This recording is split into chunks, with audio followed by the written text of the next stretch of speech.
Hello, I'm Dr. Adelaide Nardone. I'm a board-certified obstetrician and gynecologist.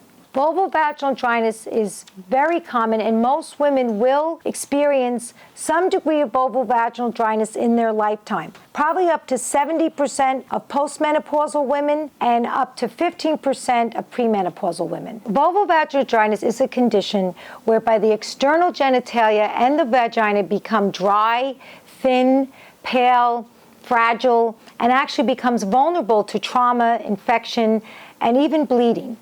The most common cause of vulvavaginal dryness is low estrogen at any stage of a woman's life. Estrogen, if you will, is the life force of the vagina and the vulva. It promotes the production of glycogen, which is a substance that the good bacteria, Lactobacilli, thrives on, and which in turn keeps the vagina in a healthy vaginal pH. It also promotes production of mucus, the increased blood flow. It makes it elastic. When the estrogen levels are low in a woman, usually in the postmenopausal stage, but it can happen in other stages of life, all of those good things become reversed. And what happens is you see these nice little ridges here in the vagina. Those are called rugae. They flatten out and the vagina comes thin. The blood flow decreases, so the vagina becomes pale. The tissues lose the glycogen that I spoke of, and the good bacteria aren't there. The pH goes up, and women lose lubrication and moisture. The same with the vulva. The vulva has estrogen receptors as well. And the estrogen of the vulva keeps the skin, like skin in your body, it keeps it very healthy. It increases collagen in the skin, subcutaneous fat.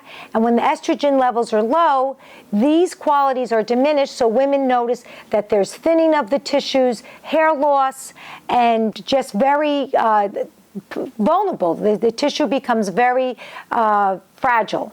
The symptoms of vulvavaginal dryness, and which eventually with long-term low estrogen can lead to atrophy, are varied. But some women present to me just with vaginal itching, or they notice that they're very dry or don't lubricate during sex. And this has a tremendous impact on female sexual function. In fact, the leading cause for female arousal disorder is vaginal atrophy, and it can impact one's self-image, one's self-esteem, and overall quality of life. But vulvavaginal dryness doesn't just affect older women. 15% of premenopausal or reproductive age women also suffer with vulvavaginal dryness.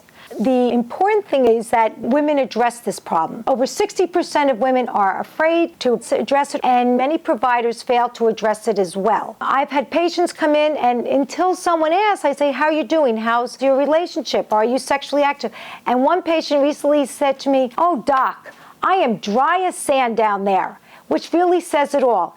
Vulvavaginal dryness can make women feel old. What are other causes for vulvavaginal dryness? It isn't just menopause. Women can have low estrogen at various stages of their life. They can be breastfeeding. They can just had a baby where all the hormones have gone way down after being pregnant. They could be on anti-breast cancer medications that are anti-estrogens. They can have be on chemotherapy. They can have been exposed to pelvic radiation for pelvic cancers. Certain medications can cause dryness, even non-specific antihistamines. There's some birth control pills that are only progestin pills or progestin birth control, and they don't have estrogen. And I've noticed over time that women are on these a long time may know that they have decreased lubrication and suffer with some vaginal dryness. There are even lifestyle factors that come into play that can aggravate dryness. Smoking, excess alcohol, lack of sexual activity, and even obesity can impact the vulvovaginal area. I encourage women to speak to their doctors or their GYN providers about vulvovaginal dryness, and if long-term left unchecked, it becomes atrophy. There are numerous remedies for this. We have over-the-counter lubricants that can aid women during sexual activity and help with lubrication. There's also moisturizers that they can use externally, and then there's also a number of localized estrogen therapies which work very effectively, because if you're lacking estrogen and you give it back locally in that area, it works wonders to restore vulvovaginal health. And these come in many, many forms. We have rings and creams and tablets. So please, this is not a condition that women should suffer in silence. There's terrific remedies out there to improve your overall quality of life.